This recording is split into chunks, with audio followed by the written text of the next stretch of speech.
Next on MLR Weekly, Utah Warriors head coach Greg Cooper. Major League Rugby's best recap. MLR News and Headlines with Rugby Morning's John Fitzpatrick. And Bryan Ray of America's Rugby News with previews and predictions. Rugby Wrap-Up's MLR Weekly brought to you by Sheehy Auto Stores. It's easy at Sheehy. The Pig and Whistle, New York City. The world's best rugby pub. And Lean and Limber, stretching your way to a healthier lifestyle.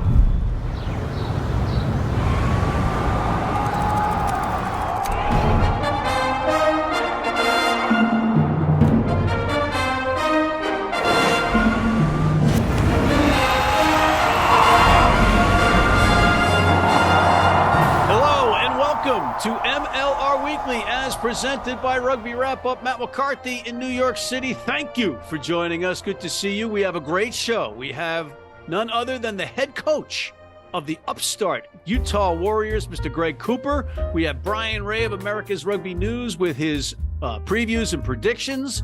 We have a rousing recap. And we also have our recurring segment that starts it all off, Rugby Morning's Coffee Break with MLR News and Headlines via John Fitzpatrick. John, good to see you. Welcome. How are you? Woo! Round 10 came at us like a right cross. Whoa. Are you going pote on me? We'll cover the Donnybrook in New York in just a moment. But let's start down south in Miami, where MLR's newest team, the Miami Sharks, announced their first coach in franchise history, Jose Coche Pelicena, who's the former Argentina men's U20 national team head coach. He's going to be Miami's new coach. Matt, you better bone up on your tango because more Argentine flares coming to MLR. So you're saying I have to dance with the coach? Does that mean I have to dance with the other coaches in the league and do whatever dance is indicative of where they're from? Would you rather dance or fight? I'll go pote on somebody. Next! Okay, let's talk about what happened in New York. I'm sure everyone has seen the video circulated on social media, the brouhaha between Houston's head coach, Pote Human, and New York's high-performance coach, Ollie Richardson. The league released a statement saying it's investigating the incident and will take necessary action. Matt, my question for you, should the necessary action include suspensions and/or loss of table points? First of all, let's say this. Human is a human. Okay, that's number one. Number two, Hanukkah Meyer was down there on the pitch. He's the director of rugby at the water break or the commercial break, whatever you want to call it. And what's he doing on the pitch? I don't think that's supposed to be. I don't think the coaches are supposed to be on the pitch, right? I don't know if that's a regulation. I think it is. So there's that. Other than that, my intel tells me that the parties involved had a beer with each other after the game, and I think that should be talked about as well. Next! Well, I agree 100%. Hey, let's move on to some player milestones. Two more players have reached the 50 MLR appearance mark. New York lock Brad Tucker and Utah Warriors prop Paul Mullen. Mullen has the Aran Islands doing cartwheels. First 50th cap player from the Aran Islands. If you don't know where that is, Google it. And Brad Tucker, in that long line of Tuckers that play rugby, kudos to him. He's an animal. Both well-deserved. They're not on the wing. Good for them. Next! The Chicago Hounds, Matt, get this. They went to Ireland to bring home a native son. They signed hooker Stephen E. Lombard, who was born in Tonga, raised in Hawaii, and moved to Ireland and played in the All-Ireland League Division 1B. Well, he's coming to MLR, and I'm excited to see him in a few weeks. He's going to rampage on a lot of people. Well, I mean, it's the old story. You got a Tongan that grew up in Hawaii. You let him play in Ireland for a cup of coffee, and you bring him back to Chicago. That happens every day of the week. Next! In case you've been living underneath a rock and you somehow missed this news, the 2022 MLR Player of the Year, New England Free Jacks fly half Bodine Waka, set to return to New England in just a few weeks once the Japan Rugby League 1 season wraps up. Matt, it seems like the top team in the Eastern Conference is just retooling for a run at their first MLR Shield. It's not fair, right? Well, I'll say this. He hasn't played a lot for Kobe, in Japan, and the match that I think he played in, they lost to the Kintetsu Liners for the Liners' first win of the season. So he might be really happy to get back to New England. And my other follow-up point would be, how many points would New England have scored against Toronto with Bodine Walker in that lineup that day when they scored 80 points? What else you got for us, John? Hey, Matt, that's all I got. Don't you ever say that's all, because those are nuggets. Those are gold, John. Thank you very, very much for your hard work and research and time. All right, thanks again to Mr. Fitzpatrick. Now it's time to look back before we look ahead. Indeed, up in Quincy, Massachusetts, Rugby ATL played a hard-nosed match, even worrying another excellent New England crowd. But the Free Jacks shook off what seems to be a weekly red card and even a yellow in a comeback win fueled by the magnificently steady Jason Patras and one hell of a back row. New England wins a good one over feisty Atlanta, 23-13. The Utah Warriors were on the rampage in the nation's capital, hoping to poke holes in Old Glory. But nobody told Penny Lasanga, who scored a try but also made 15 tackles. That ain't a misprint. It's on the teleprompter, and he's a back. Furthermore, two of his teammates, Fatanana Schultz and Lauto Bavero, also had 15 tackles apiece, as Old Glory won a wild one that catapulted them into second place in the East. Meanwhile, Utah had their winning streak snapped, but they did pick up a pivotal bonus point for scoring 4 tries. Final score, 36-22 in a fun match for the fans. Down in Dallas, the Jackals threw everything but the kitchen sink at the San Diego Legion, and it almost paid off. In an exciting rugby match, the home team gave the league leaders all they could handle. Getting 3 yellow cards did not help the Dallas cause, however, despite the Legion getting 15 penalties of their own. Each team scored 6 tries in a wild match as the Jackals continue to prove that they belong. Final score, 47-38. New Orleans, the Gold, did their part to make certain that the Eastern Conference is going to come down to the final day and the precious point differentials and tiebreakers. In a statistically even match, Chicago once again found themselves on the short end despite showing glimpses of what they can potentially do. NOLA got the bonus point win, however, 37-24. On the border of the boogie-down Bronx in New York City, the New York Iron Workers were missing many rivets, hosting the ferocious felines of Houston. The visitors scored a bunch early and looked to be on their way to a rout, but the New Yorkers showed their steel and made a game of it. The Sabercats clawed and slapped their way to a tighter than expected win, 34-27, that saw both teams get the maximum critical bonus points. Up in the Pacific Northwest at Starfire Stadium, nothing was happening. That's because the Seawolves were in Toronto. Seattle did look a little lost, though, because it took them 40 minutes to adapt from the waters of the Puget Sound and Pacific to those of Lake Ontario. And it was the Arrows that led at the half. But Riekert Hadding's 2 tries and 11 points from A.J. Alatimu offset a great day by Ross Brody as Seattle comes back for a big victory. Final score, 36-27 on a weekend that saw a ton of points scored. Okay, I need a break, you need a break, and the sponsors need a break. Let's take a break.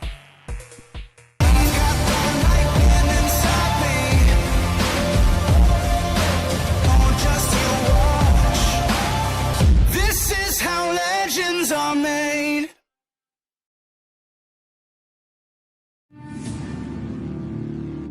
When we pick up the ball, we also pick up a legacy. A legacy that stretches beyond your current team. A legacy built on the backs of those who came before you with hard work. And for those who will come after you, we promise it won't be easy. But we'll be there, supporting you on and off the field. If you're in New York City and want to watch some great rugby, have some great food, and some great times, go to the world's best rugby pub, the Pig and Whistle on West 36th Street.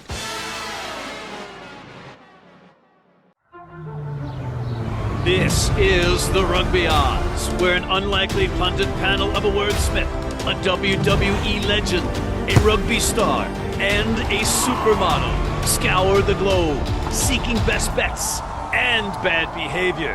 Are you not entertained?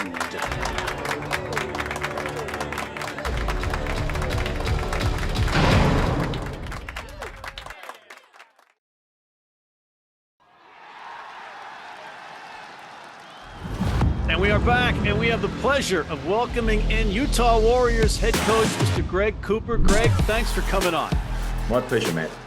All right, so Coach, topsy-turvy season so far, but before we get to that, I just want to bring folks up to speed on your resume, which is rather impressive. You've been around the block and back in terms of professional rugby across the globe, really. Your last stop, I believe, before coming to Utah was in Japan, in that very cool league that a lot of people are just starting to find out about, but players know very well about it.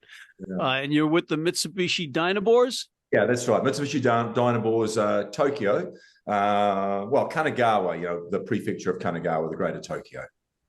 All right. And they have the two divisions there. They have the Division 1 and the Division 2, so they have promotion relegation.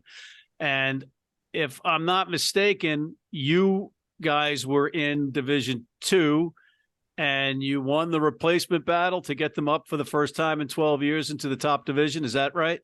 Yeah, interesting, Matt. We when I first arrived there, they hadn't been there for 12 years in the Div 1. We went up that year, which was great. Then they changed the competition. And there was COVID. And then they changed the competition. So we had a little bit of a dabble in top league. And then so there's 16 teams in it. Then they changed it to 12. And I think we were 13th. So we unfortunately went back down again, even though we were in the original top league. And then my last year, we had to do it all over again. So we had a home and away, and we had to go back again. So sort of had two dabbles going from second to first. So you were also in France with Stade Francais, right? I mean, that's all. These are all very good stops. You were also, of course, coaching in New Zealand, where you're from. You played with the All Blacks. You played. But I'm looking at your coaching resume, and I'm like, kind of down on the list, it says head coach for the Highlanders. That's no small job. Yeah, I came in there, Matt, really green, actually. I'd been doing television and business. I'd been working in management and business and doing television. And I think they looked at me and said, because I've been an analyst, and they looked at me and said, oh, this guy's got a rugby background. He's doing management. It'll be a good combination. He'd be a good coach. Well, they were certainly wrong to start with. I thought it was pretty average to start with, and I think I'm growing. So I did that with the Highlanders, and I had a season with the Blues as well. And then my daughter was unwell, and it was a bit strange. I was living in Auckland, and my daughter was unwell living in Dunedin. And this may seem strange, but I took up a consultancy contract with NEC in Tokyo. And the reason for that was it meant only 120 days away from my daughter when even though I'm in Japan, it was closer to be it was easier to be in Japan and be a consultant than be in Auckland and be fully away. So absolutely. That's what I did. You then came over here. So how did that transpire? Well, I'd actually had a lot of time away in other competitions. I had 7 seasons as consultant, as an advisor, as a head coach for NEC in the top league. Then I went to France for a couple of years, and then I had the 4 years with Mitsubishi. And it got to the point with Mitsubishi that I felt as though if I could leave on a really good note, and the note was to leave, taking them to the first division, I thought I needed another challenge. And I saw this as the perfect opportunity. I actually saw the Utah Warriors as the perfect opportunity. There was a little bit of success in 2021, but a little bit of disappointment last year. And I thought, with the skill set that I think I've developed over the years, it'd be a good opportunity to come here. And obviously, Matt, the MLR is a growing competition. And the other news of the 2031 Men's World Cup, 2033 Women's World Cup, that has to be good for the promotion and development of the game. So I just thought the opportunity and the timing was perfect. So let's go to the Warriors now. I can't figure you guys. I mean, it must be driving you bonkers. I can't either. I can't either. That's what I mean. It's just nobody's like us supposed experts will say, oh, there's no way they're going to win that one, and you win that one, and then we'll say, well, then they're going to definitely win this one, and then maybe you don't. But it's a great season so far. I mean, wins and losses. You're in the tough division, though. You'd be in second place if you were in the East, right? I think, Matt, you're right. We've been too inconsistent. Now, I think we had a stellar 1 month, even Toronto. We started off really poorly against Toronto, and then we played some rugby that I don't think at training we can do that. It just everything stuck. The last 20, 30 minutes.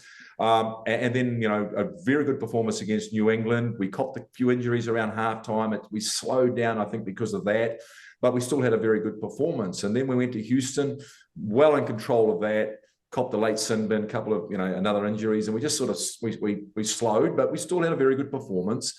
And we did the same to Seattle. So the last week's performance, and look, I don't want to take anything away from Old Glory. They played well, but we were off the mark. We I could see it in our boys. We talked about, we didn't underestimate Old Glory at all, but we were off the mark. I think if we'd started well, it could have been a different story. But we focused early in the week and making sure that.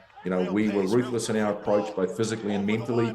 We just weren't there. So disappointing. But like you say, we're still in the hunt, and we're playing. We've got a number of home games, which we've been strong at home, and we're playing obviously teams that are in our division. So I think our destiny is in our hands, but there's a lot of hard work. And you're also dealing with factors that maybe you're not used to dealing with overseas in different setups, because you have this vast country, geographically speaking, with completely different climates and different time zones. You're up in the mountains, you're up in the elevation, and then you go down to, sea level in DC, and the travel, and that's got to take its toll too. Yes, but I'm saying that there is a positive in that. I've spoken to a number of athletes here, and I've spent a lot of time traveling to Pretoria, Johannesburg, Bloemfontein, where, there's altitude.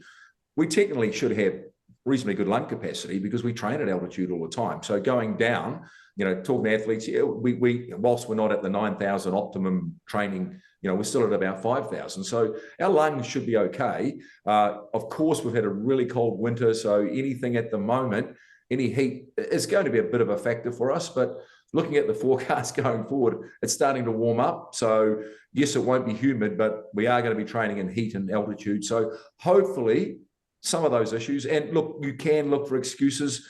I'm a coach that doesn't want to look for excuses. We are good enough to have beaten Old Glory. We didn't beat Old Glory. So, a few issues there, but we definitely, we've got our pluses and we've got our minuses, but as I said, we're still in the hunt. And this is not a sprint. It is a marathon, and there's the war of attrition that can take place on any given team at any given point. I mean, you're looking at certain teams like Toronto, for instance, and New York, they're battling injuries, but everybody has these injuries, and you have to kind of manage this over the course of the year. How does that affect your selections, and do you pinpoint games that maybe you say, okay, I can give so-and-so a break, or no, look, I've never been one to look at home advantage for us here is a factor. We are at altitude, so it is a factor. We have a phenomenal crowd, and there's a great community here. So I think we have there's a real bonus for us to be playing at home. When we go away, I try not to look at any reasons as to say, this is an away game. We just have to adjust. Do we have a captain's run on away games with a long flight? No, we don't, because that's just putting on the gear. We basically finish our work on a Thursday. So, but yes, you do have to rotate players. We can't have the same players rolling out but it can't be a rotation en masse because I don't think that's quite the right thing. So you put players in. And you have some serious firepower in that back line. It's an exciting team to watch. Did you expect that, or did this just happen organically? I think, man, I did a little bit of work, obviously understood them, but I think, there is a real hunger to use that ball. I think the balance is, as I said, we've had opposition on the rack, like defended tremendously well and had them on the rack and scored some great tries, and then we've just, eased up. So this is the development for the Utah Warriors. I think we've improved, but we've still got an improvement in that sense. When you've got your foot on the pedal. And saying that, we've had ridiculous amounts of yellow cards, and yet we're the least penalised team in the competition. It's just It's quite bizarre, really. Let me ask you this: how would the Dynabors and the Warriors, how would that match up? I think it could be one of those games there. They might tip us in Tokyo, but we might tip them here. Because I had the chairman and the CEO of Japan's Rugby League One on the show, and they're keen on having some kind of, maybe postseason competition with the MLR. That would be tremendous. And I think the more we can do that, the better it is for world rugby, clearly better it is for American rugby. All right. Well, thank you, Mr. Greg Cooper, coach of the Utah Warriors. We'll be right back after this.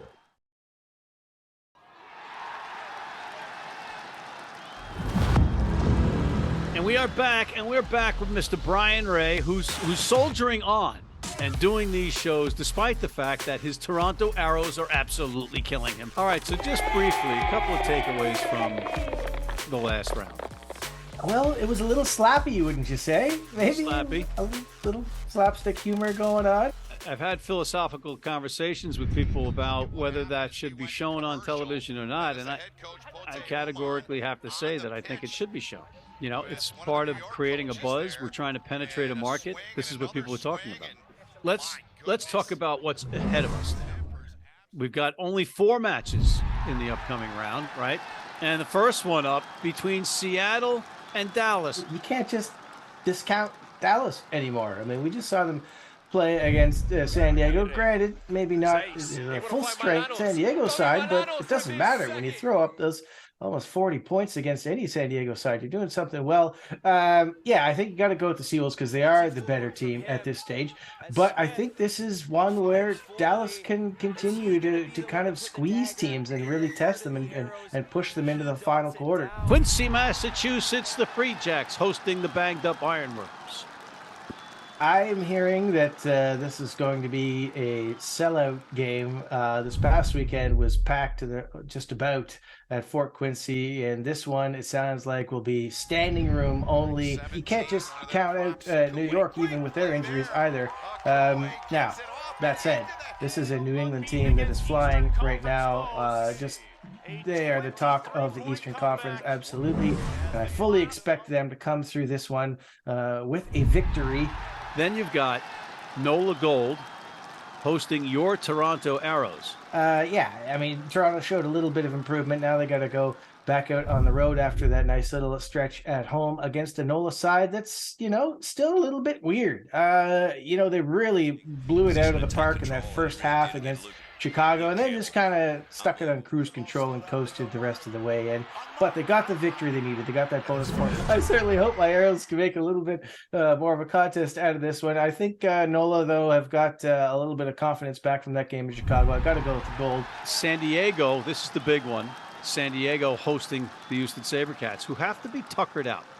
Certainly, if San Diego wins, they'll be at the top of the Western Conference. But if Houston can deny San Diego a bonus point and come out with this with 5 points somehow, they would be at the top of the Western Conference. So it is a huge match. It's a fascinating clash, just like it was in Houston earlier this year. Got to go San Diego at home. I think San Diego, but I don't have as much consternation as you do in picking them because they had less travel. They didn't have to go to New York and play, against a New York team that punched above their weight. They're going home cooking. Houston's now on the road 2 consecutive weeks, and we don't know the status of their coaching staff. What would you levy as a fine or a suspension for either Meyer, Uman, or both? Right. It's obviously you can't allow that kind of thing to go unpunished. So you have to think they're going to put, kind of slap them with, some kind of example-setting sanction here. The default seems to be 3 games. I wouldn't be surprised to see both of them suspended for 3 games, but I also wouldn't be surprised if it was a little more, like 5 weeks kind of thing, to be a really strong deterrent against, seeing that kind of behavior again. So it's tough to say. How do you enforce that? I mean, the guy's not going to be at training, or is he just? No, not I don't think you could do that. I think they're just going to be banned from game day, being around the team on game day. So, maybe not as dramatic as not having a player available, but still, it does kind of say that you can't be having that kind of tomfoolery between coaches during a match. But that's a good question. An earpiece. It's a good question. Somebody's got an earpiece and they're listening to the, what are you going to do? What are you gonna, it I ain't guess tennis, folks. It ain't tennis. Can't fire them. You can't fire them. But are they supposed to be on the pitch?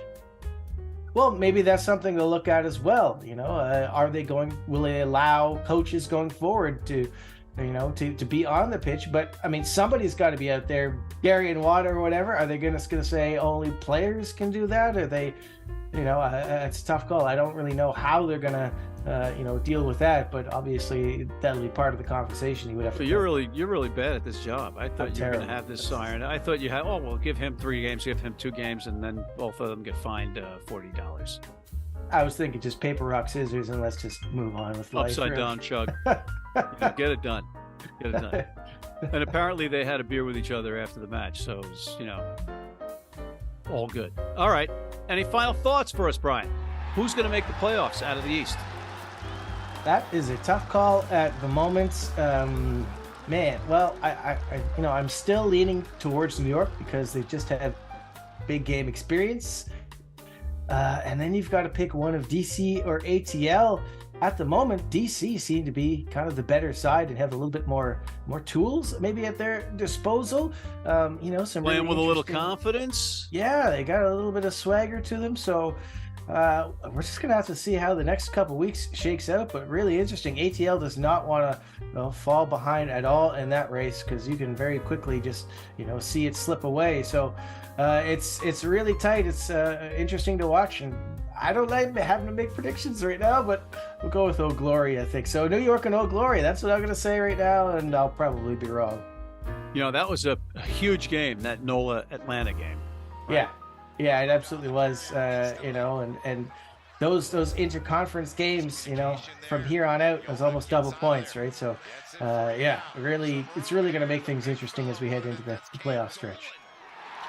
All right, thank you to Mr. Bryan Ray of America's Rugby News. And we are just getting this in, as Bryan has just left, unfortunately. We're just getting in the news that the suspensions have been handed down. Houston head coach Pote Uman and strength and conditioning coach of New York, Ollie Richardson, each receive a 6-game suspension. I'm sure there'll be appeals to that, but right now that's 6 games. And on that note, we are out of time. I want to thank again Mr. Bryan Ray of America's Rugby News, Mr. John Fitzpatrick of Rugby Mornings Coffee Break, Coach Greg Cooper of the Utah Warriors, and thank you for tuning in. Please check out our other shows, including the Rugby Odds, the College Rugby Wrap-Up. Hit that subscribe button on YouTube. Make sure you tell your friends. Sign up for our weekly newsletter, and please, please, please join our American Red Cross blood donor team.